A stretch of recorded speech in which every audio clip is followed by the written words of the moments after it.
प्रिय विद्यार्थियों, आज हम एक बार फिर ये पार्ट 3 के पेपर 2 जिसका कि नाम है इंट्रोडक्शन टू सब सोशोलॉजी उपसमाजशास्त्र विषय, उसके बारे में बात करने के लिए आपके सामने प्रस्तुत है।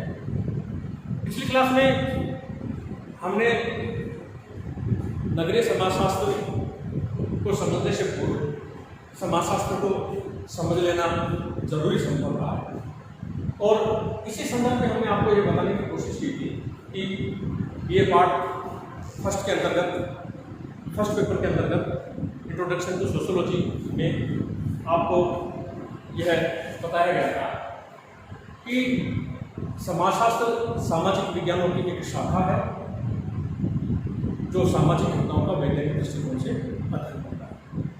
समाजशास्त्र सामाजिक विज्ञानों की एक शाखा है जो सामाजिक घटनाओं का वैज्ञानिक दृष्टिकोण से अध्ययन करता है, और जिसकी उत्पत्ति 1838 में हुई थी। और ऑगस्ट कॉम्टे ने समाजशास्त्र की उत्पत्ति की थी, इसलिए ऑगस्ट कॉम्टे को समाजशास्त्र का पिता या समाजशास्त्र का जनक कहा जाता है। यह भी बताने का आपको प्रयास किया था कि समाजशास्त्र की आवश्यकता क्यों पड़ी। वहाँ पर हमने आपको ये बताया था कि ऑगस्ट कॉम्टे की इस बात की आपत्ति थी कि 1838 से पहले विभिन्न सामाजिक विज्ञानों के अंतर्गत सामाजिक घटनाओं का अध्ययन किया जाता था, और विभिन्न सामाजिक विज्ञानों का, प्रत्येक सामाजिक विज्ञान का किसी घटना को देखने का अपना एक नजरिया होता है, एक दृष्टिकोण होता है, एक परिप्रेक्ष्य होता है। तो ये जो विभिन्न सामाजिक विज्ञान से बात करें, राजनीतिक विज्ञान की, विकास की, अर्थशास्त्र की, या सामाजिक विज्ञान की जो अनेक शाखाएं हैं, वे सामाजिक घटनाओं का जो अध्ययन करते थे, वे सामाजिक घटनाओं को अपने अपने दृष्टिकोण से देखते थे। ऑगस्ट कॉम्टे को इसी बात की आपत्ति थी, और इसी आपत्ति को खारिज कर उन्होंने समाजशास्त्र की उत्पत्ति 1819 की और समाजशास्त्र के पिता या समाजशास्त्र के जनक कहलाए। ठीक है, तो उन्होंने ऑगस्ट कॉम्टे ने जो काम किया था वो यह किया था कि समाजशास्त्र की उत्पत्ति या समाजशास्त्र की स्थापना से तात्पर्य है कि एक ऐसा विषय हो जो सामाजिक घटनाओं को सामाजिक दृष्टिकोण से देखे, सामाजिक घटनाओं के पीछे सामाजिक कारणों को खोजने की कोशिश करे, न कि वो कहीं उनके कारणों को देखने की कोशिश करे।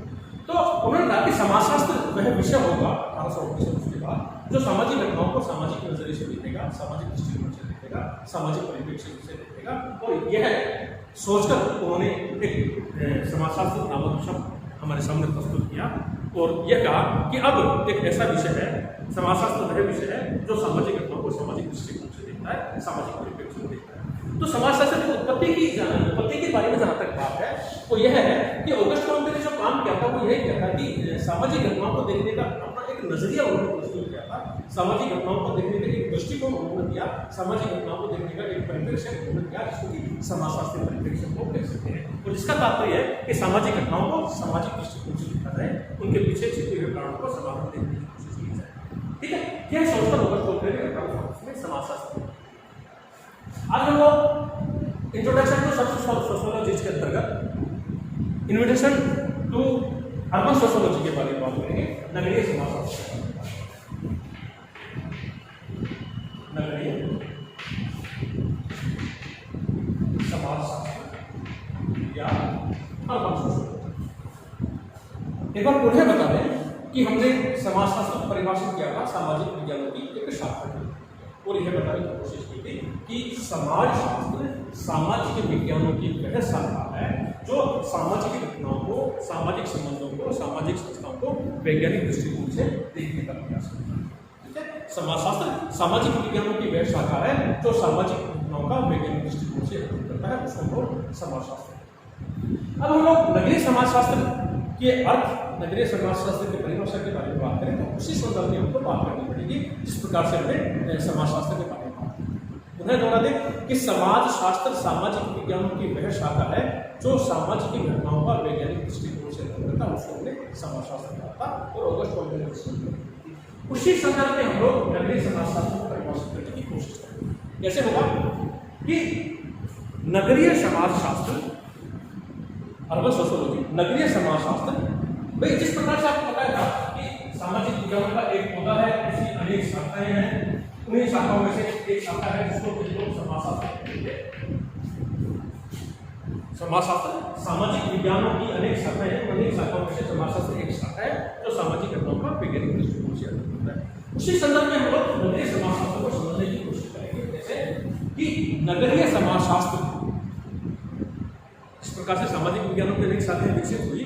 आगे जाकर समाजशास्त्र जो कि सामाजिक विज्ञानों की एक शाखा के रूप में विकसित हुआ था, आगे जाकर वह समाजशास्त्र का एक पौधा बन गया और समाजशास्त्र की भी अनेक शाखाएं निकलने लगी। समाजशास्त्र की भी अनेक शाखाएं निकलने लगी। उन्हीं अनेक शाखाओं में से आगे जाकर एक शाखा विकसित हुई जिसको कि नगरीय समाजशास्त्र कहा जाता है। तो नगरीय समाजशास्त्र को परिभाषित कैसे कहेंगे कि नगरीय समाजशास्त्र समाजशास्त्र की एक शाखा है। नगरीय समाजशास्त्र समाजशास्त्र की वह शाखा है जो नगरीय समाज का वैज्ञानिक दृष्टिकोण से अध्ययन करता है। नगरीय समाजशास्त्र समाजशास्त्र की वह शाखा है जो समुदाय के एक ऐसे स्वरूप जिसको कि हम लोग नगरीय समाज कहते हैं, उस नगरीय समाज का अध्ययन करता है। न सिर्फ अध्ययन करता है, क्योंकि हमने आपको बताने की कोशिश की थी कि समाजशास्त्र की प्रकृति वैज्ञानिक है, ठीक है। समाजशास्त्र उस प्रकार का विज्ञान तो नहीं जिस प्रकार के प्राकृतिक विज्ञान है, बल्कि यह एक सामाजिक विज्ञान है। तो नगरीय समाजशास्त्र समाजशास्त्र की एक शाखा है, समाजशास्त्र की वह शाखा है जो नगरीय समाज का अध्ययन करता है। न सिर्फ अध्ययन करता है बल्कि नगरीय समाज का वैज्ञानिक दृष्टिकोण से अध्ययन करता है। उस विषय को हम नगरीय समाजशास्त्र कह सकते हैं। जैसे हमने कहा था, एक बार पुनः उसी संदर्भ में हम इसको देखने की कोशिश करें इस प्रकार से समाजशास्त्र का विकास होता है कि मान लीजिए ये समाजशास्त्र का पौधा है। इस समाजशास्त्र के पौधे से तना निकला और इससे अनेक शाखाएं निकली हुई। तो अनेक शाखाओं में से आगे जाकर के नगरीय समाजशास्त्र नामक शाखा विकसित हुई। समाजशास्त्र का पौधा है, इसकी अनेक शाखाएं हो सकते हैं कि सब ग्रामीण समाजशास्त्र है, महिलाओं का समाजशास्त्र, विधि का समाजशास्त्र, अपराध का समाजशास्त्र, उसी प्रकार से एक नगर का समाजशास्त्र है जिसको हम लोग नगरीय समाजशास्त्र कहते हैं। तो नगरीय समाजशास्त्र समाजशास्त्र की एक शाखा है जो नगरीय समाज का अध्ययन करता है। ना सिर्फ नगरीय समाज का अध्ययन करता है बल्कि नगरीय समाज का वैज्ञानिक दृष्टिकोण से अध्ययन करता है। उस विषय को नगरीय समाजशास्त्र कहा जाता है। ये हमने उसी संदर्भ में नगरीय समाजशास्त्र को परिभाषित करने की कोशिश की। इस प्रकार से समाजशास्त्र को परिभाषित करने की कोशिश की। नगरीय समाजशास्त्र को और हम विस्तृत देना चाहेंगे तो कहना चाहेंगे कि नगरीय जो समाजशास्त्र है उसको समझने से पहले हमको नगर को समझना होगा, ठीक है। क्योंकि नगरीय समाजशास्त्र वह समाजशास्त्र जो कि नगरों का अध्ययन करता है, नगरों की सामाजिक व्यवस्था का अध्ययन करता है, नगरीय सामाजिक संबंधों का अध्ययन करता है, नगरीय सामाजिक संस्थाओं का अध्ययन करता है, या उन सब का अध्ययन करता है जो नगरीय समाज में विद्यमान है। लेकिन नगरीय समाजशास्त्र को हम विस्तृत रूप से तभी पहचान पाएंगे नगर को पहचान पाएंगे, ठीक है। तो नगर क्या है, सिटी क्या है, उस संदर्भ में हम यह देख सकते हैं कि नगर या सिटी वे स्थान है जहां पर कृषि के अतिरिक्त आय के अन्य स्रोत, जहां पर सेकेंडरी में आपको बताने की कोशिश की थी ग्रामीण समाजशास्त्र के अंतर्गत कि ग्रामीण समाजशास्त्र की वह शाखा है जो ग्रामीण समाज का अध्ययन करता है। और वहां भी हमने ये बताने की कोशिश की थी कि ग्रामीण समाजशास्त्र को समझने से पहले हमको ग्राम को समझना पड़ेगा, विलेज को समझना पड़ेगा, गांव को समझना पड़ेगा। तो वहां पर ये बताने की कोशिश की थी कि गांव में है जहाँ के आय का मुख्य स्रोत कृषि है, कृषि पर आधारित जिनका जीवन यापन है। उसी संदर्भ में हम ये कहेंगे कि नगर में है जहाँ का आय के स्रोत गैर कृषि कार्य है, यानी कि कृषि के अतिरिक्त जहाँ पर काम होते हैं, कृषि को छोड़कर गैर कृषि कार्य में लोग संलग्न हैं, जहाँ की आबादी घनी है, जहाँ पर सामाजिक नियंत्रण के औपचारिक साधन हैं जो कि संचार के साधनों से युक्त हैं, जो कि आवागमन के साधनों से युक्त हैं, जहाँ की घनी आबादी है, ऐसे स्थान को लोग नगर या सिटी है, ठीक है। फिर द्वारा में नगरीय समाजशास्त्र को समझने से पहले नगर को समझना पड़ेगा। और नगर की परिभाषा हम इस प्रकार से दे सकते हैं कि नगर वे स्थान हैं जहाँ के लोग गैर कृषि कार्यों में संलग्न हैं। गैर कृषि कार्य से तात्पर्य आज की सेवा में, कृषि सेवा में, उद्योग धंधों में संलग्न हैं, या और कृषि के अतिरिक्त जो कार्य होते हैं उन सब कार्यों में लोग लगे हुए होते हैं, ऐसे स्थान, ठीक है। और साथ ही साथ जहाँ की घनी आबादी है, यातायात के साधनों का बोलबाला है, संचार के साधनों का बोलबाला है, ठीक है।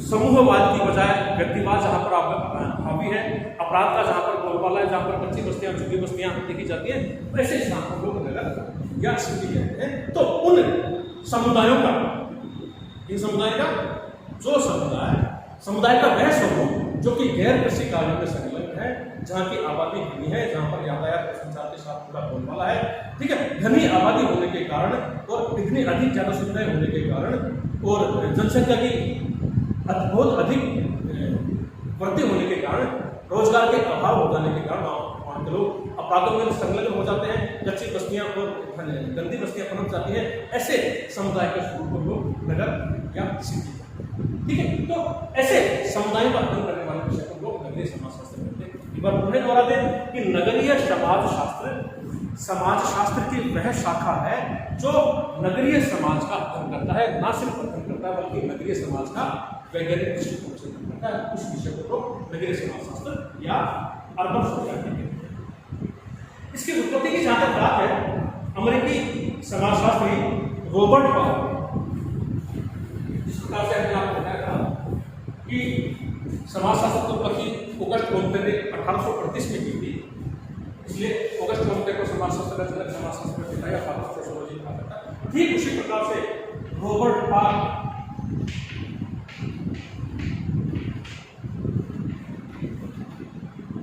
ने द सिटी नामक पुस्तक सबसे पहले लिखी थी।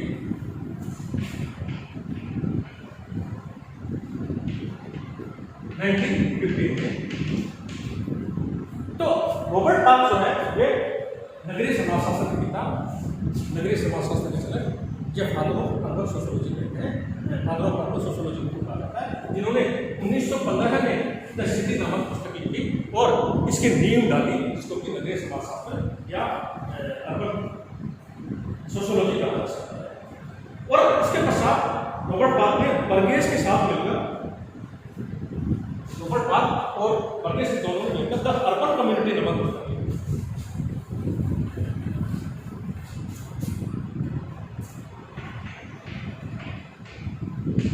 रॉबर्ट पाल और बर्गेस, इन दोनों ने मिलकर एक और पुस्तक लिखी द सिटी के साथ, द अर्बन कम्युनिटी।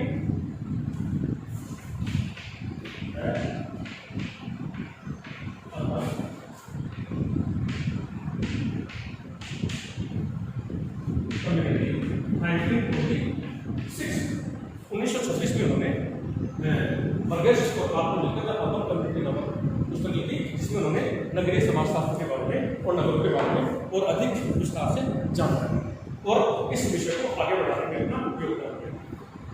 इसकी परिभाषा की सैद्धांतिक जहाँ तक बात है, हम ये कह सकते हैं, जैसे कि अभी आपने बताया कि नगरीय समाजशास्त्र समाजशास्त्र की वह शाखा है जिसके अंतर्गत सामुदायिक जीवन की एक स्वरूप, सामुदायिक जीवन के एक स्वरूप, कौन सा स्वरूप, जिसको कि नगरीय समाज कहा जाता है। और नगरीय समाज क्या है, जैसे कि हमने आपको बताया, जहाँ के लोग गैर कृषि कार्य में संलग्न होते हैं, घनी आबादी होती है, यातायात और संचार के साथ मिलकर बोलबाला होता है, सामाजिक नियंत्रण के औपचारिक साधन होते हैं।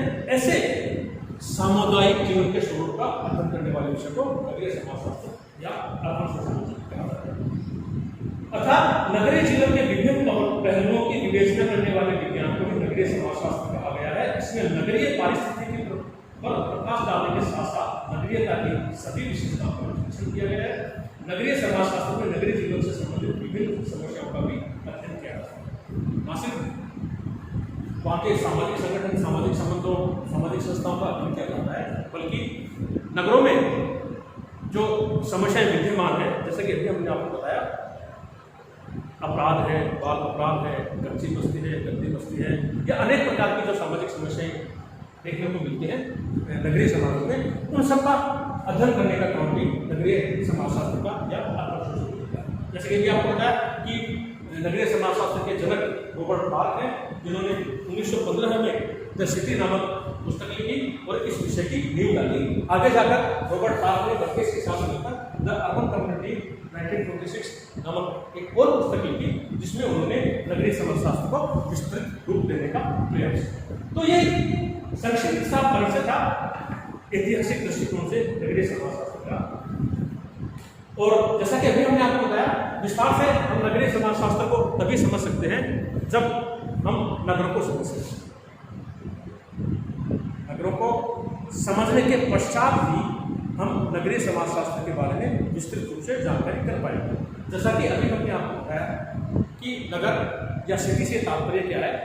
सामान्य भाषा में बात करें तो शहर या नगर वे हैं, जैसे कि अभी हमने आपको बताया कि शहर या नगर से तात्पर्य जहाँ के लोग गैर कृषि कार्य में शामिल होते हैं, और गैर कृषि कार्य से तात्पर्य हमने आपको बताया कोई निजी संस्थाएं में कार्य हो सकते हैं, कोई सरकारी संगठनों में कार्य हो सकते हैं, सरकारी संस्थाओं में कार्यरत हो सकते हैं, उद्योग धंधों में कार्यरत हो सकते हैं, या जो भी शहरी क्षेत्रों में जो अनेक प्रकार की गतिविधियां होती हैं उनमें संकलित हो सकते हैं। लेकिन कृषि का जहाँ पर बोलबाला नहीं होता है, ठीक है, घनी आबादी होती है, यातायात और संचार के साथ का बोलबाला होता है, और घनी आबादी होने के कारण, जनसंख्या वृद्धि बहुत अधिक होने के कारण अनेक प्रकार की सामाजिक समस्याएं विद्यमान जहाँ पर हो जाती है। जैसे मैंने आपको बताया कि समूहवाद के स्थान पर जहाँ पर व्यक्तिवाद हावी हो जाता है, अपराध का बोलबाला हो जाता है, ठीक है।